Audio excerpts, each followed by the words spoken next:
Here's something almost nobody will say out loud. The most powerful people in any field are rarely the most formally educated. They're the ones who, at some point, took complete control of their own learning and went far deeper than any school ever asked them to. I call this being dangerously self-educated. Not dangerous in a harmful sense, dangerous because the depth of understanding they develop makes them genuinely formidable in ways that credentialed but shallow thinkers simply cannot match. Today I want to show you exactly how they do it. The path to this kind of education has almost nothing to do with how much you read or how many courses you take. It has everything to do with how you relate to knowledge itself. Most people educate themselves in ways that produce almost no real understanding because they're using methods never designed for depth. The Japanese tradition of master and apprentice learning has thought deeply about this problem.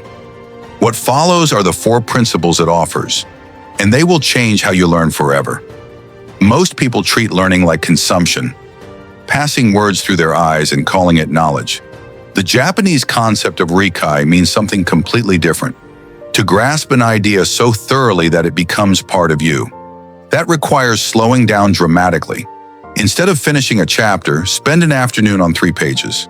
Close the book after each passage, visualize it, then explain it out loud to someone who knows nothing about the subject. If you can't explain it simply, you don't understand it yet. This kind of depth produces more real knowledge in 3 pages than ordinary reading produces in 300. The dangerously self-educated person reads less and understands far more. Most people try to study many things at once. Philosophy in the morning, economics at night. Believing breadth makes them well-rounded. The Japanese principle of ichigo ni hairu, to enter deeply into one art, teaches the opposite. When you go deep enough in a single domain, you start to see the underlying structures that connect all knowledge. That insight transfers to everything else you later learn. The person who has truly mastered one thing has learned how to learn. The person who has dabbled in 20 things has only learned how to dabble. Choose one domain you could spend years inside without losing interest. Then protect that focus with a quiet stubbornness. That stubbornness is the source of the depth others will one day admire. This isn't note-taking. Notes record what you've read. A thinking document records what you've come to think. And there's a profound difference.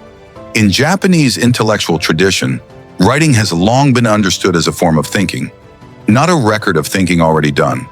When you write your ideas down, you're forced to make them clear enough to exist on paper. That act of clarification exposes every gap and contradiction you didn't know you had. Over time, this document becomes a living conversation with yourself, one you return to, revise, and build on across months and years. My grandfather Daiki kept one for over 40 years. The depth of his thinking near the end of his life simply could not have been built any other way.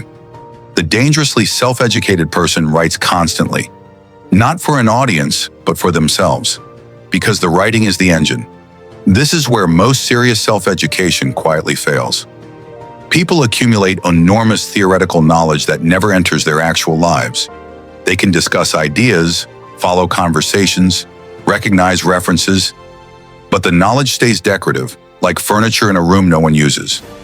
The Japanese concept of jisen, bringing knowledge into lived practice, treats application as the moment learning becomes real. Every significant idea you encounter should be tested against your life as soon as possible. Study philosophy, apply its principles to your daily decisions. Study economics, make predictions about real markets and track them. Study writing, put something in front of real readers. Knowledge that gets applied takes root in you. Knowledge that stays theoretical fades, no matter how carefully you studied it.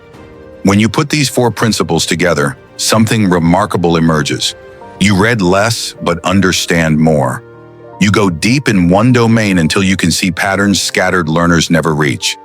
You write your thinking down until your clarity becomes something almost no one around you can match. And you apply everything. Because knowledge that doesn't enter your life never truly becomes yours. This path is not fast. It cannot be shortcut. It requires years of slow, deliberate work, often with no one watching and no one giving you a grade. But the people who walk it develop something no classroom can produce, a mind shaped by the depth of its own thinking, not just filled with other people's ideas. That's the quiet truth almost nobody will tell you about education. Your most important learning will happen entirely outside any classroom, in the slow daily practice of going deep, choosing carefully, writing honestly, and applying relentlessly. Take good care of yourself, and take good care of your mind. It's the only one you'll ever have. See you in the next one.